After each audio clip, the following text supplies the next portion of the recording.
ನಮಸ್ಕಾರ. ನನ್ನ ಹೆಸರು ರೋಹನ್ ಭರತ್ಚಂದ್ರ. ಇವತ್ತಿನ ಬ್ರೇಕಿಂಗ್ ನ್ಯೂಸ್ಗೆ ಸ್ವಾಗತ. ಇದು ನಮ್ಮ ದೇಶದ ಫೈನಾನ್ಸ್ ಹಾಗೂ ಎಕನಾಮಿಕ್ ನ್ಯೂಸ್.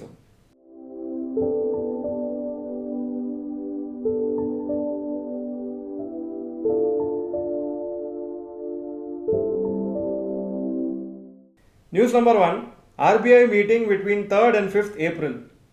RBI ಮೀಟಿಂಗ್ ಮಾಡ್ತಾರೆ, ಇಂಟ್ರೆಸ್ಟ್ ರೇಟ್ಸನ್ನು ಚೇಂಜ್ ಮಾಡಬೇಕಾ ಇಲ್ವಾ ಅಂತ. ಅದು 3ನೇ ತಾರೀಕಿಂದ 5ನೇ ತಾರೀಕು ಏಪ್ರಿಲ್ ನಡೀತದೆ. 5ನೇ ತಾರೀಕು ಏಪ್ರಿಲು ಅವ್ರು ಅನೌನ್ಸ್ ಮಾಡ್ತಾರೆ ಅವ್ರ ಡಿಸಿಷನ್ ಏನಿದೆ ಅಂತ. ಎಲ್ಲ ಎಕಾನಮಿಸ್ಟ್ದು ಏನು ಎಕ್ಸ್ಪೆಕ್ಟೇಷನ್ ಅಂದರೆ ಇಂಟ್ರೆಸ್ಟ್ ರೇಟ್ಸಲ್ಲಿ ಏನೂ ಚೇಂಜ್ ಮಾಡೋದಿಲ್ಲ, ಹಾಗೂ ಅವರು ಫೆಡ್ರಲ್ ರಿಸರ್ವ್ಗೆ ವೇಟ್ ಮಾಡ್ತಾ ಇರ್ತಾರೆ.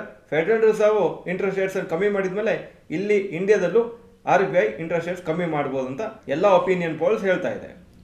News number 2, finance minister expects 8% GDP growth. Finance minister ಅವರು ಅನೌನ್ಸ್ ಮಾಡಿದ್ದಾರೆ, ಈ ಕ್ವಾರ್ಟರ್ ಜಾನ್ವರಿ ಟು ಮಾರ್ಚ್ 2024 8% ಅಥವಾ ಅದಕ್ಕಿಂತ ಜಾಸ್ತಿ GDP ಗ್ರೋತ್ ಆಗುತ್ತೆ ಇಂಡಿಯಾದು. ಹಾಗೂ ಈ ಪರ್ಟಿಕ್ಯುಲರ್ ರಿಸಲ್ಟ್ಸು ಅಥವಾ ಅನೌನ್ಸ್ಮೆಂಟ್ ಆಗೋದು ಮೇ 31ಗೆ. ಇಂಡಿಯಾದು GDP ಗ್ರೋತು 8.4% ಆಗಿತ್ತು ಅಕ್ಟೋಬರ್ ಟು ಡಿಸೆಂಬರ್ ಕ್ವಾರ್ಟರಲ್ಲಿ. ಅದು ಅಬವ್ ಎಕ್ಸ್ಪೆಕ್ಟೇಷನ್ಸ್ ಇತ್ತು. ಫುಲ್ ಇಯರ್ದು ಗ್ರೋತು 7.6% ಇರ್ಬೋದು ಅಂತ ಎಕ್ಸ್ಪೆಕ್ಟೇಷನ್ ಇದೆ 2023-24ಗೆ. ಇದು ಗವರ್ಮೆಂಟ್ದು ಎಸ್ಟಿಮೇಟ್ಸ್ ಪ್ರಕಾರ. News number 3, from 1st April only electronic insurance policies. Insurance regulatory and development authority of India ಅವರು ಹೇಳಿದ್ದಾರೆ, ಇನ್ಶೂರೆನ್ಸ್ ಕಂಪ್ನೀಸು ಫ್ರೆಶ್ ಪಾಲಿಸೀಸನ್ನು ಇಶ್ಯೂ ಮಾಡುವಾಗ ಅದು ಡಿಜಿಟಲ್ ಆಗಿ ಇಶ್ಯೂ ಮಾಡಬೇಕು ಅಥವಾ ಎಲೆಕ್ಟ್ರಾನಿಕ್ ಫಾರ್ಮಲ್ಲಿ ಇಶ್ಯೂ ಮಾಡಬೇಕಂತ. ಇದರ ಮುಂಚೆ ಫಿಸಿಕಲ್ ಆಗಿ ಎಲ್ಲ ಪಾಲಿಸೀಸನ್ನು ಕೊಡ್ತಾಯಿದ್ರು, ಈಗಲಿಂದ ಅದು ಡಿಜಿಟಲ್ ಇರಬೇಕು ಅಂತ ಹೇಳಿದ್ದಾರೆ. 1st Aprilನಿಂದ ಈ ಪರ್ಟಿಕ್ಯುಲರ್ ರೂಲ್ ಲಾಗು ಆಗುತ್ತೆ. ಆದರೆ ಅಕಸ್ಮಾತ್ ಕಸ್ಟಮರಿಗೆ ಫಿಸಿಕಲ್ ಕಾಪಿ ಬೇಕಂತಿದ್ರೆ ಆವಾಗ ಅದನ್ನು ಅವ್ರ ಇನ್ಶೂರೆನ್ಸ್ ಕಂಪ್ನಿಗೆ ಇನ್ಫಾರ್ಮ್ ಮಾಡ್ಬೋದು. ಆ ಫಿಸಿಕಲ್ ಕಾಪಿಯನ್ನು ಕೊರಿಯರಲ್ಲಿ ಕಳಿಸ್ಕೊಡ್ತಾರೆ.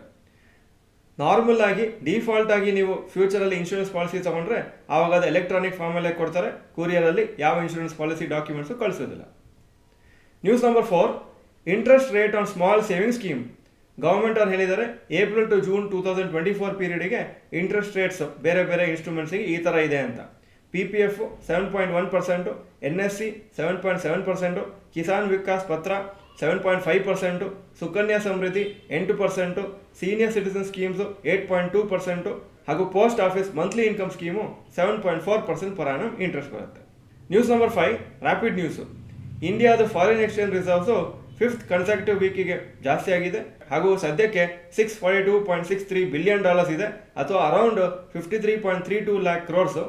ಇದು RBI ಡೇಟಾ ಪ್ರಕಾರ as on March 22. Oil prices ಈ ವಾರ ಜಾಸ್ತಿ ಆಗಿದೆ, ಹಾಗೂ ಸದ್ಯಕ್ಕಿರೋ ಲೆವೆಲ್ಲು ಹೈಯೆಸ್ಟ್ ಸಿನ್ಸ್ ಅಕ್ಟೋಬರ್ 2023. ಈ ವಾರ 2.64% ಜಾಸ್ತಿ ಆಯಿತು, ಹಾಗೂ ಈಗ ಸದ್ಯಕ್ಕೆ $87 per barrel ಇದೆ. ಇದು ಇವತ್ತಿನ ಬ್ರೇಕಿಂಗ್ ನ್ಯೂಸು. ವಿಡಿಯೋ ಚೆನ್ನಾಗಿದ್ರೆ ಲೈಕ್ ಬಟನ್ ಪ್ರೆಸ್ ಮಾಡಿ, ಹಾಗೂ ವಿಡಿಯೋ ನಿಮ್ಮೆಲ್ಲ ಫ್ರೆಂಡ್ಸ್ಗೂ ಕಳಿಸ್ಕೊಡಿ. ಚಾನಲ್ಗೆ ಸಬ್ಸ್ಕ್ರೈಬ್ ಮಾಡಲಿ ಅಂದರೆ subscribe button, bell icon press ಮಾಡಿ. ವಿಡಿಯೋ ನೋಡಿದ್ದಕ್ಕೆ ಧನ್ಯವಾದಗಳು. ನಮಸ್ಕಾರ.